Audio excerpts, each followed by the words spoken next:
Nothing transforms a person quicker than a garment.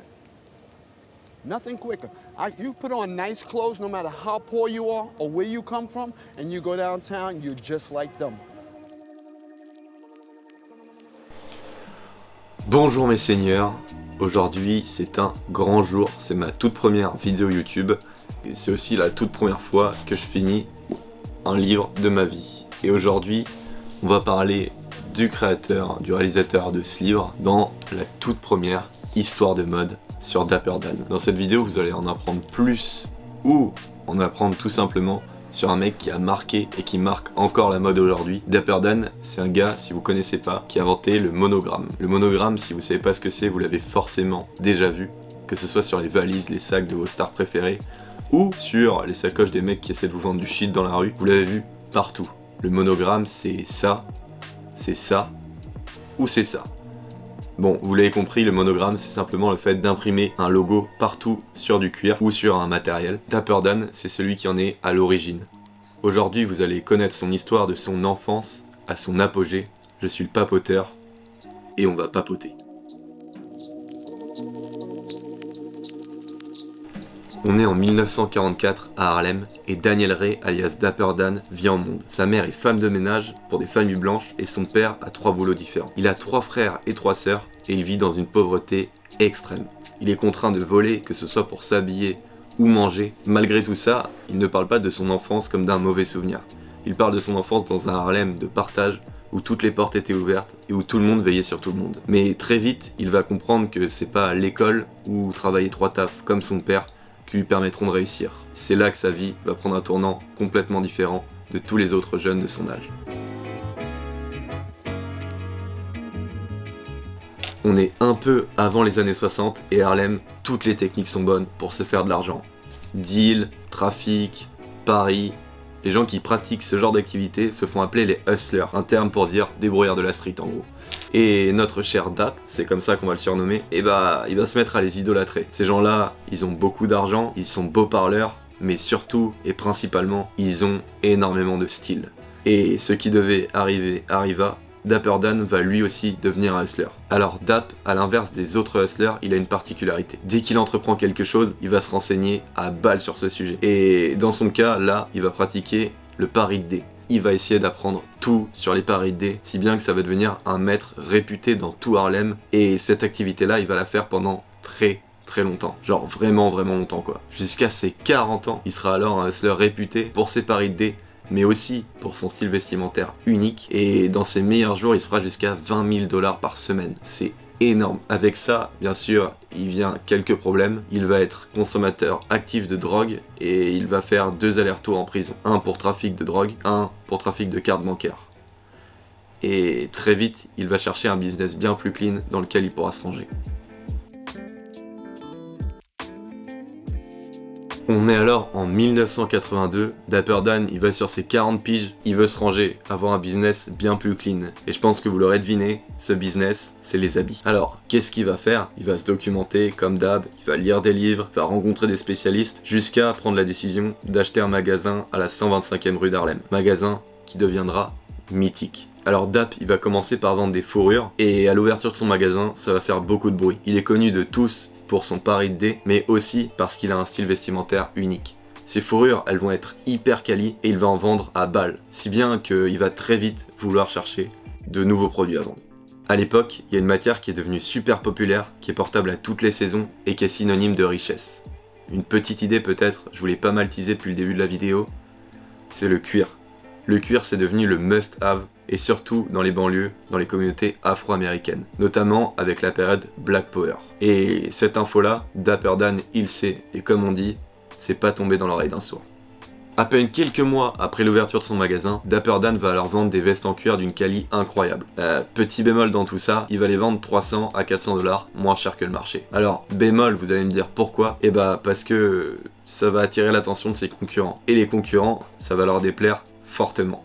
Résultat, ils vont menacer les fournisseurs de Dapper Dan, ces fournisseurs vont se retirer, ils vont arrêter de fournir à Dap les vestes en cuir. En revanche, ils vont continuer de lui fournir seulement le cuir, qui est d'une très bonne qualité. Et Dap, il a aucun talent de couture, mais il a une niaque pas possible, et c'est pas ça qui va l'arrêter.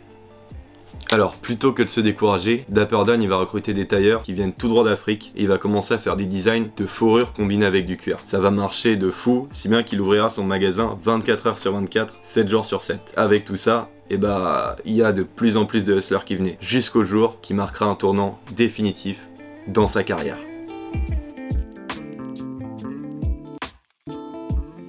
Alors qu'un hustler vient chercher un des designs qu'il avait commandé à Dap, tout le monde commence à être hyper hypé autour du sac de sa copine. Dap il demande pourquoi autant de hype. Les gars lui répondent que c'est les logos Louis Vuitton, c'était un gros sac Louis Vuitton, qui rendent le sac si riche et si beau.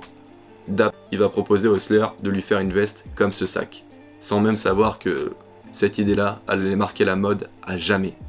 Le lendemain, il se retrouve chez Gucci à chercher des vestes pour les customiser, rien du tout. Chez Louis Vuitton, rien du tout. On est à une époque où les marques de luxe vendaient principalement que des sacs, notamment en cuir. Et donc, qu'est-ce qu'il va faire, à votre avis? Dap, il va acheter les sacs, il va les découdre et il va en faire des vestes. Ça paraît tout bête, mais cette idée-là, ça va lui faire une pub monstrueuse.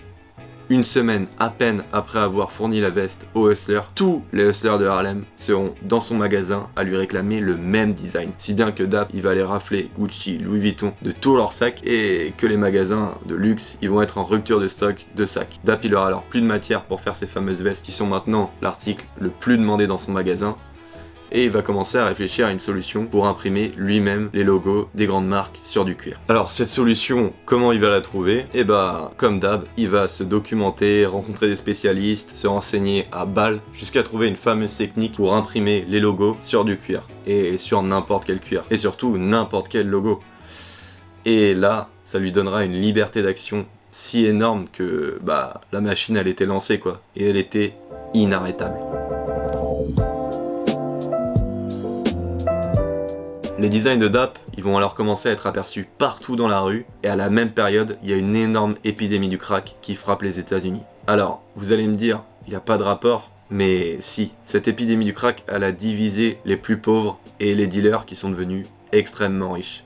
Et ça leur a mis énormément de thunes dans les poches à dépenser un peu n'importe comment. Et le meilleur endroit pour dépenser ces thunes un peu n'importe comment et avoir les riches, c'était le magasin de Dapper Dan. Ils sont tous venus chez lui avec des demandes de plus en plus spécifiques.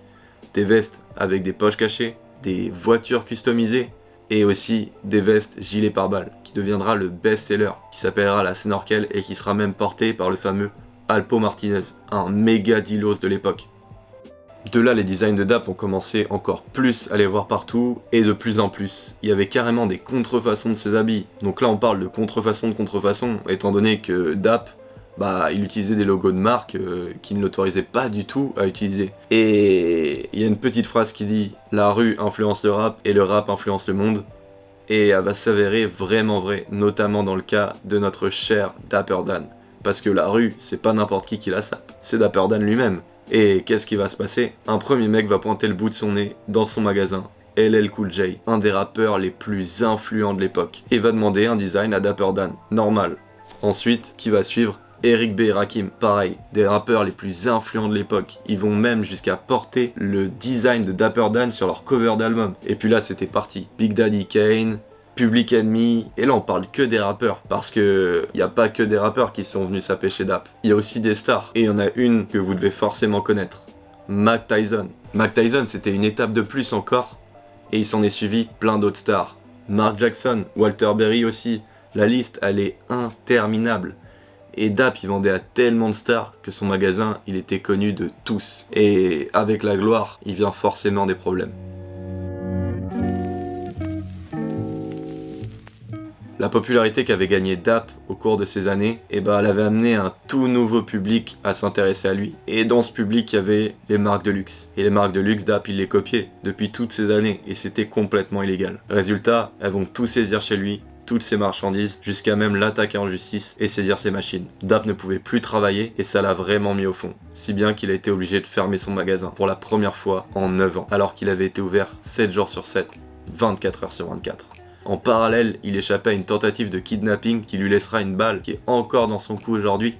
Et là, commençait une énorme phase de dépression. Immobilisé dans son lit pendant plusieurs semaines, il ne pouvait plus rien faire et il se laissait mourir. Il avait même plus assez d'argent pour payer ses factures d'électricité. Mais heureusement, l'histoire elle s'arrête pas là, et si vous l'aviez pas encore compris, Dapper Dan, il a une niaque de fou. Quelques mois passèrent, il fallait que Dap se reprenne en main. Il allait pas se laisser mourir comme ça, surtout après tout ce qu'il avait accompli. Alors il rechopa son matos et il recommença à faire des faux designs. Les premières créations qu'il va refaire, ça va être des gros logos avec des gros Chanel, des gros Gucci, des gros Fendi sur des t-shirts ou des pulls. Son but, c'était de les vendre dans la rue vu qu'il avait plus de magasin. Et ça va pas du tout marcher. Mais aujourd'hui, ces pulls-là, ils valent une petite fortune. Et d'ailleurs, j'en ai 2 à vous faire gagner dans cette vidéo. C'est la petite parenthèse concours. Si vous voulez gagner 2 pulls Chanel bootleg authentiques de l'époque, c'est simple. Vous avez juste à commenter cette vidéo avec quelque chose de constructif, c'est mieux, et vous abonner à la chaîne. Il y aura le même concours sur Instagram avec 2 designs encore différents. Parenthèse terminée, les designs de Dap, ils se sont pas du tout vendus dans la rue. Alors qu'est-ce qu'il décida de faire? Une dernière fois, il prit ses dés comme à l'époque et il partit rafler tout Harlem à faire des paris de dés. Et une seule journée a suffi à ce qu'il se fasse assez d'argent pour relancer son business. Alors cette fois-ci, par contre, il avait une stratégie complètement différente. Pendant des années, Dapper Dan va alors saper les plus grands et inspirer le monde de la mode, tout ça dans l'ombre, jusqu'en 2017 où il connaîtra enfin son heure de gloire. Et cette gloire, c'est Gucci eux-mêmes qui vont lui accorder lors d'un défilé. Vous reconnaîtrez peut-être cette robe, ou du moins elle vous dira peut-être quelque chose. Je vous en ai montré une déjà dans la vidéo qui ressemblait énormément. La première que je vous ai montrée, celle-ci, elle a été faite par Dapper Dan il y a plus de 40 ans. Et la deuxième, elle a été montrée au défilé Gucci en 2017. Alors, Gucci a-t-il copié Dapper Dan ou a-t-il rendu hommage à Dapper Dan comme ils disent? Personne ne saura vraiment, mais l'histoire va faire une polémique énorme. Si bien que Gucci va finir par recruter Dapper Dan en tant que designer de la marque et va lui redonner un magasin en plein centre de Harlem dans lequel il pourra vendre la marque, mais cette fois-ci en toute légalité.